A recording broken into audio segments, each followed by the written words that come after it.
Refleksi dan kesimpulan pemikiran Ki Hajar Dewantara, Modul 1.1J.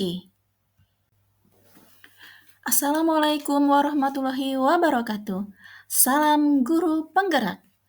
Pada kesempatan kali ini, saya Desi Herlianti, calon guru penggerak Angkatan 11 dari Lampung, Unit Kerja SDN 2 Pancatunggal Kecamatan Merbau Mataram, akan memaparkan kesimpulan dan refleksi pemikiran Ki Hajar Dewantara pada tugas koneksi antar materi modul 1.1. Saya akan merefleksikan diri saya melalui 3 pertanyaan berikut. Yang pertama, apa yang saya percaya tentang murid dan pembelajaran di kelas sebelum saya mempelajari modul 1.1? Yang kedua, apakah yang berubah dari pemikiran atau perilaku saya setelah mempelajari modul tersebut?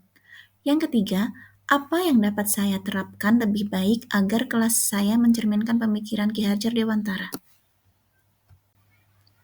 Saya percaya tentang murid dan pembelajaran di kelas sebelum saya mempelajari modul 1.1 tentang pemikiran Ki Hajar Dewantara. Pertama, adalah bahwa guru mendominasi pembelajaran atau teacher center. Dalam pembelajaran, saya terlalu banyak berceramah dan siswa hanya duduk diam mendengarkan. Yang kedua, pembelajaran terfokus pada ketercapaian materi dan KKM atau mengutamakan aspek kognitif saja. Padahal nih, saya sering lupa bahwa pendidikan bukan hanya soal mentransfer ilmu saja, tapi sejatinya ada aspek lain yang harus diperhatikan dalam belajar. Ketiga, guru kurang memahami karakteristik peserta didik. Saya cenderung menyamaratakan kemampuan anak dalam melakukan pembelajaran yang sesuai dengan zona nyaman saya tanpa memperhatikan perbedaan yang ada pada peserta didik. Keempat, siswa pasif dan motivasi belajar rendah. Saya sering merasakan saat saya tanya menjelaskan materi, mereka lesu dan tidak bersemangat, kemudian saat saya menanyakan kepada anak-anak apakah ada pertanyaan dan mereka hanya diam. Yang kelima, yang menjadi fokus utama saya adalah suasana yang tertib, tenang, dan anak-anak memahami materi.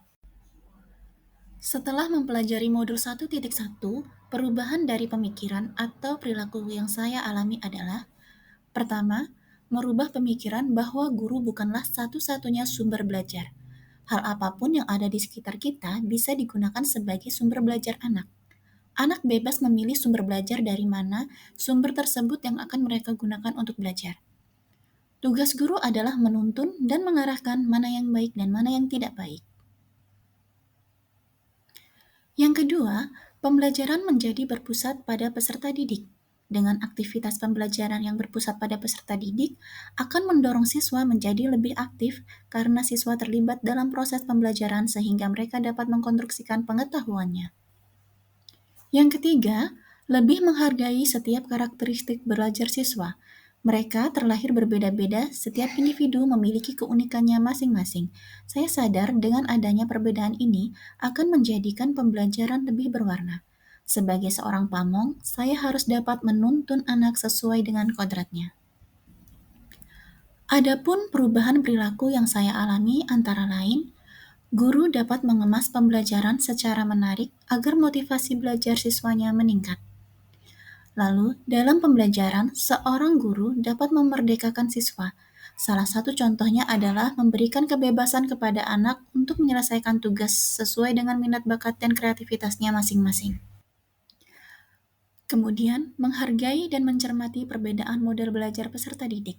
Seorang guru lebih cermat melihat bakat anak melalui observasi wawancara dan juga pendekatan personal agar kita lebih dekat dengan anak. Kemudian, agar kelas dapat mencerminkan pemikiran Ki Hajar Dewantara, penerapan yang segera akan saya lakukan di kelas antara lain: pertama, merancang pembelajaran yang interaktif dan menyenangkan dengan melibatkan peserta didik. Kedua, menerapkan pembelajaran berbasis budaya lokal setempat. Hal ini penting untuk kita terapkan pada anak-anak saat ini, mengingat perkembangan pada era digitalisasi ini banyak sekali anak-anak yang hilang nilai-nilai budayanya. Di sini saya sebagai seorang guru, saya berusaha memberikan penerapan materi terhadap kehidupan sehari-hari sesuai dengan kearifan lokal budaya setempat.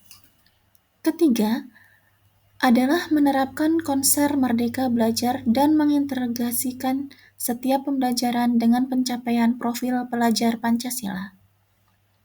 Konsep merdeka belajar mengajarkan kita bagaimana seorang pendidik dapat memberikan kebebasan kepada siswa untuk dapat bereksplorasi atas pengetahuannya agar mampu menghasilkan ide-ide kreatif dan inovatif dari mereka. Keempat, pembelajaran yang mengutamakan aspek karakter dan budi pekerti. Kultur dan iklim sekolah yang baik akan selalu saya contohkan serta teladankan kepada siswa tentang bagaimana mereka bersikap dan mengelola emosi mereka agar dapat menstimulasi menjadi pribadi yang lebih baik. Kelima, tidak lagi menuntut, tapi menuntun. Sebagai guru, berperan sebagai pamong.